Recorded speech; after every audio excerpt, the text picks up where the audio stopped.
ছেলেরে প্রশ্ন করে, তোর কাছে তোর বউ বড় না আমি বড়? আছে না নাই? এটা একটা প্রশ্ন হইল। তোর বউ বড় না আমি বড়? দুইজনেই বড়। তো এক ছেলে সুন্দর উত্তর দিছে, আমার কাছে ভালো লাগছে উত্তরটা শুনে।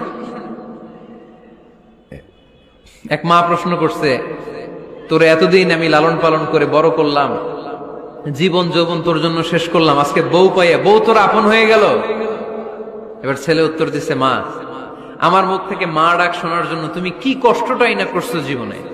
10 মাস আমারে পেটে ধারণ করলা, খাইতে পারো নাই, বমি করছো, খালি ওষুধ খাইছো, তোমার পেট কেটে আমারে বের করা হয়েছে, 2 বছর আমারে দুধ খাওয়াইছো, পেশাব পায়খানা পরিষ্কার করেছো, বয়স যখন 3-4 তখন তোমার আমি মা ডাকছি। এই মা ডাকটা শোনার জন্য তুমি এত কষ্ট করছো, আর আরেকবারের মাইয়া এই ঘরে আইসাই তোমার মা ডাকা শুরু করছে।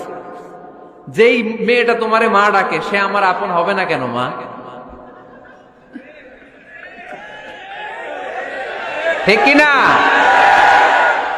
এই মা ডাক শোনার জন্য তুমি এত কষ্ট করলা, আমার লালন পালন করলা, 10 মাস পেটে ধরলা, পেশাব পায়খানা পরিষ্কার করলা, এরপরে মা ডাক শুনতে পারছো।